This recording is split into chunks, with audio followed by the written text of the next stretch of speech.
Alright, good morning everybody. We are back. Episode 2.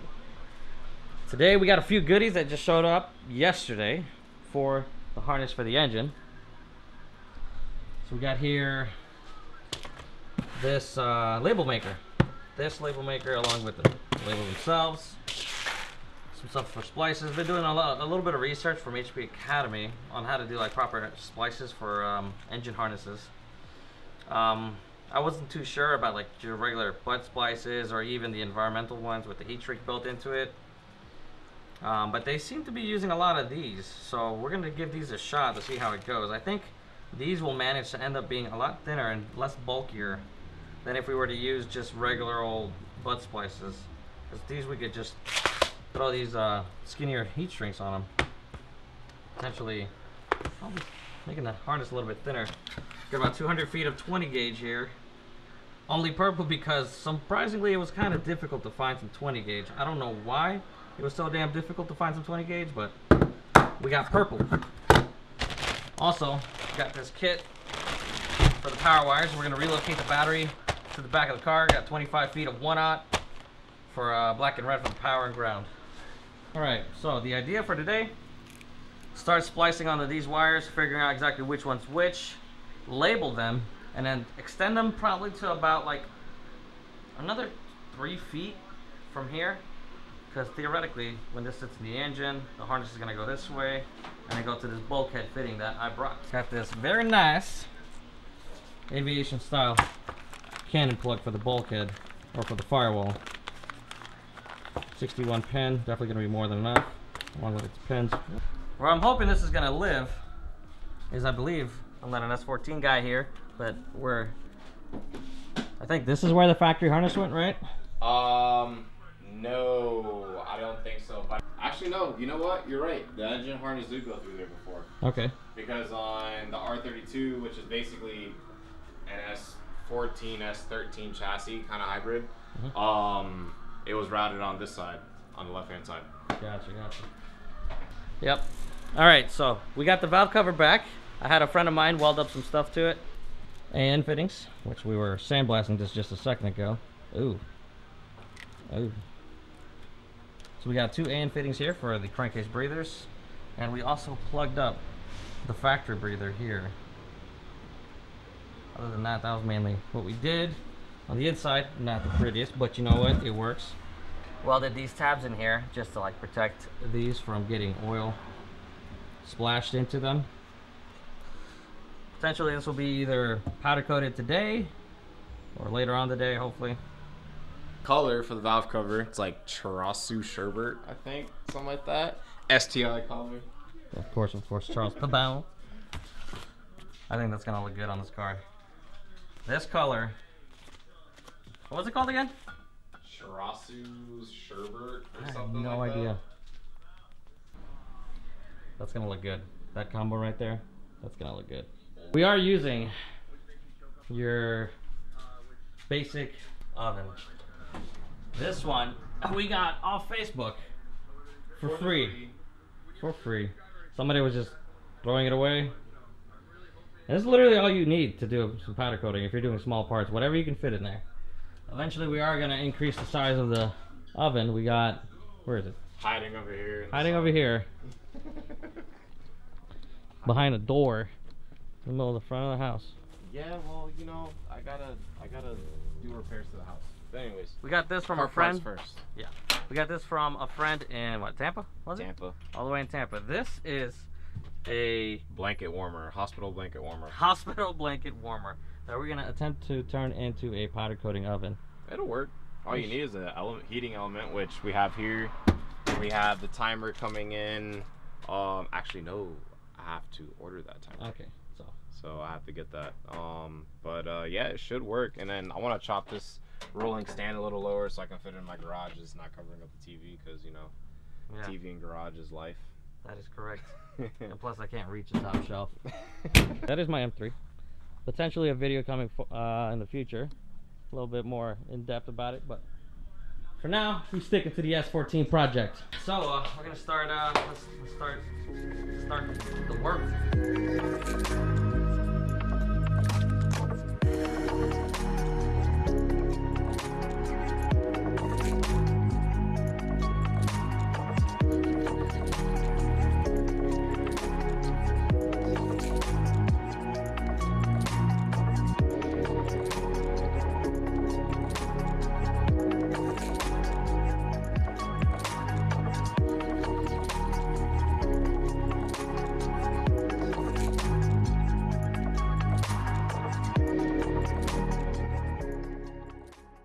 so a little update on the progress.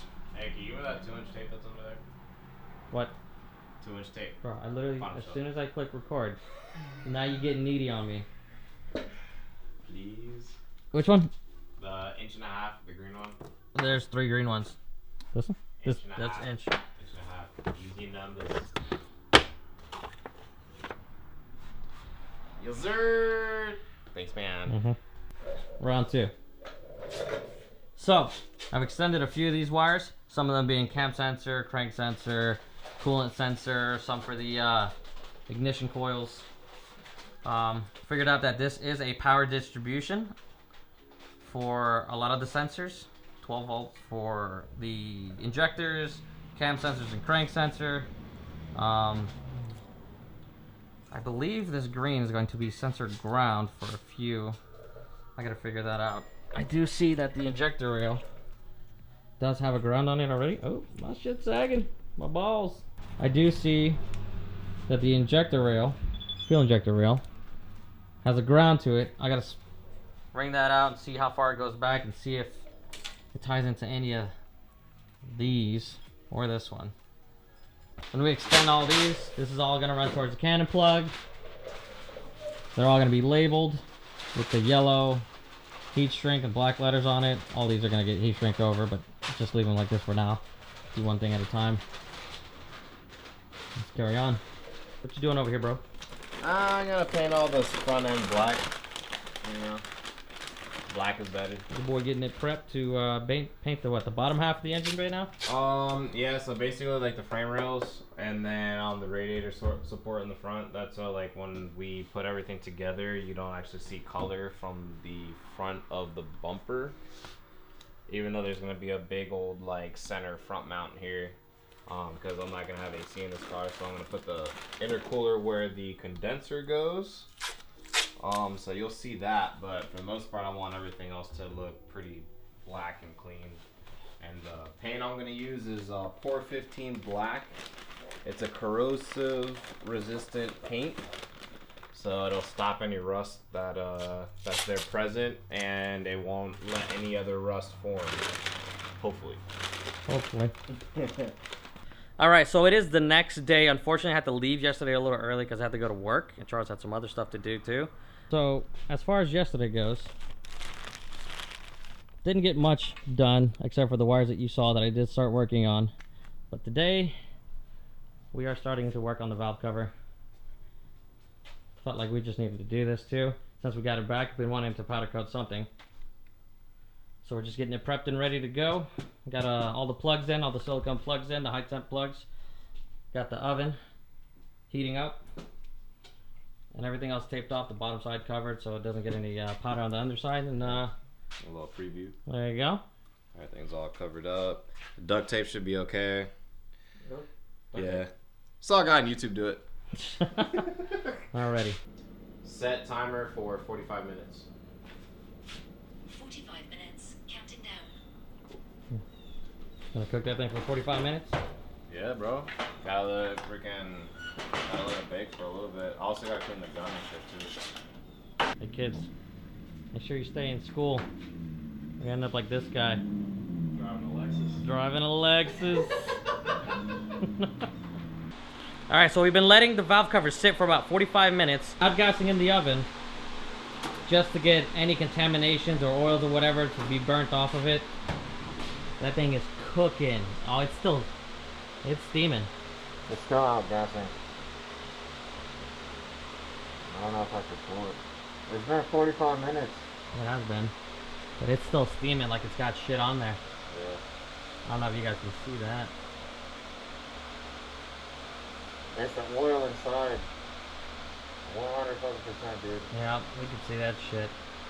Alright, so this is day 3 now, because day 2, we attempted to start cooking the valve cover to try and get like all the contaminants burnt off of it and everything. But the problem was it just had way too much, and we ended up having to like cook it in the oven for a lot longer. These cast manifold or cast valve covers they're a porous material for the most part, and they trap a lot of oils in them. So we have to make sure that we can burn out all the oils out of it as much as we can off the surface for the most part. and have a perfectly clean surface. If not, the powder coat's gonna fail. So we just got it. How long have you had it sit in the oven now? About 30 minutes. 30 minutes, and then we left it for how long the other day? About an hour and a half. About an hour and a half. Okay, so we have about like a total of 2 hours of it cooking in the oven. All right, so right now he's getting the powder ready, putting it into the gun. That's a sick color, bro. Yeah, I'm hoping it comes out nice, man.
All right, so we just sprayed it with some powder coat.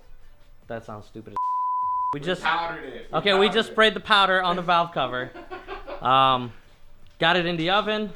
One little spot where it up a little bit, but it's really not that big of a deal. Yeah. It's gonna barely be noticeable. So basically, what ended up happening? Bro, look at your eyes. I know, dude. I'm freaking coated. You got yellow. It's. So basically, what happened was I got a little too impatient, and I tried to cover one specific spot with too much powder. And what happened was I got the gun a little too close to the actual valve cover, and the electrode. What it did was it almost looks kind of like if the paint wrinkled a little bit. All it is the current going through the powder. So it has like a little bit of mess up, but I'm not too concerned about it because it's not a huge focal point on the valve cover, so it'll be okay. All right, cool. So we will get back when we get it out of the oven. We got some Chick-fil-A coming. We hungry. Moment of truth, baby. Reveal. Ooh. Ooh, that's like yellow. That is yellow. It might. So what I'm thinking is like once it starts to. That might have been over. I wonder if it's overcooked. No, once it flashes out, it'll green up. I hope so. You can see them a little bit. It's just like a little peely.